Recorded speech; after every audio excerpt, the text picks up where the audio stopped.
बरं, आता ज्या वेळेला आपण वैयक्तिक लेवलला म्हणजे वैयक्तिक पातळीवर जेव्हा आपण जाहिरात करतो हं. एखाद्या सिनेमाची, त्यावेळेला असं कधी झालंय का, की त्यातनं एक नवीन संधीच आली म्हणजे नवीन कामच मिळालं किंवा कोणी ओळखलं आपल्याला, असं काही झालंय का? होतं, साहजिकच होतं. कारण काय होतं, की बऱ्याच वेळा असं होतं, की आपण कला दिग्दर्शन केलेलं काम हे आपली सगळी टीम ओळखते, लोकं ओळखतात.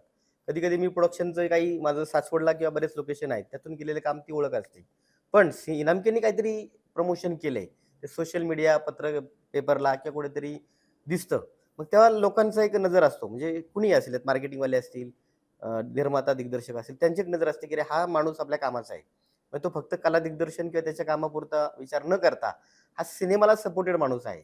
त्याला आपल्याला घेतलं पाहिजे. म्हणजे बऱ्याच वेळा असं होतं, की लोकेशन बघणं किंवा दाखवणं काही आर्ट डायरेक्टरचं काम आहे का? बरोबर आहे. म्हणजे असे लोकं म्हणतात. पण नाही, मग मी ते आवडीने करतो. का? मी स्क्रिप्ट वाचल्यानंतर मला हे लोकेशन जे आहे ना, ते माझ्याकडे आहे. तुम्ही तिकडे हां, करा. हां.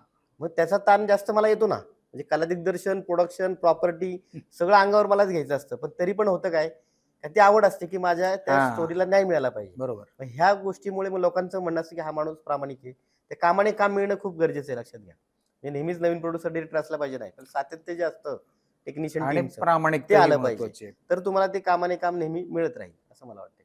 बॉक्स ऑफिस आणि कलाकाराची ओळख अ, याचा संबंध कसा समजावून सांगशील? म्हणजे एखाद्या कलाकाराला हिट किती गरजेचं आहे? कारण आम्ही आता बॉक्स ऑफिस हिट होणं, म्हणजे पिक्चरला रांगाच्या रांगा लागणं, त्या पोस्टरवरती नाव येणं, म्हणजे कला दिग्दर्शकाचं नाव येतं, कला दिग्दर्शक संदीप इनामके.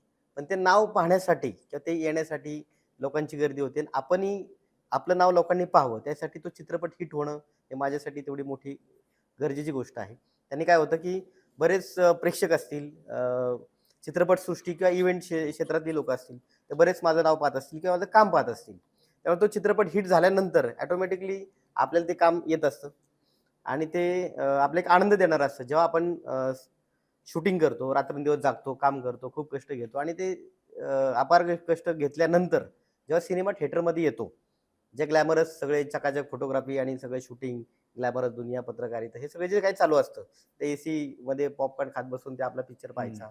जे काही कष्ट ते आपल्या चित्रात दिसत असतात. मग ते समाधान आपल्याला तिथे मिळतं आणि तो जो हिट सिनेमा म्हणजे उदाहरणार्थ काय होतं, आम्ही बरेच शूटिंग करत असताना आपलेच पुण्यातलेच काही स्पॉटला होते, की "अरे कुठे गेला होता? काय चाललंय तुझं काम?" "नाही आता ना मध्ये होतो मी सैराटला गेलतो." "अरे तू सैराटला होतास?" म्हणजे काय होतं, की बॉक्स ऑफिस हिट होणं किती गरजेचं आहे. हं, हं. म्हणजे उदाहरणार्थ तो सैराटला स्पॉट दादा होता, त्यांनी चांगलं काम केलंय. पण तो इथं मेन असतो किंवा इथं मग त्याला "अरे हां, सैराटला होता बरं का." ह्याने काय होतं, की तो बॉक्स ऑफिस हिट होणं किंवा पिक्चर हिट असेल, तर तुमच्याकडे पाहण्याचा दृष्टिकोन किंवा तुमच्याबद्दलचा रिस्पेक्ट वाढतो. मग तो रिस्पेक्ट ऑटोमॅटिकली येतो, की तुमचं त्यात मानधनही वाढतं. म्हणजे म्हणजे सगळ्याच गोष्टी त्या तुमच्याकडे हिटमुळे पाहण्याचा सगळ्यांनाच बघण्याचा दृष्टिकोन बदलतो दृष्टिकोन तो. बदलला.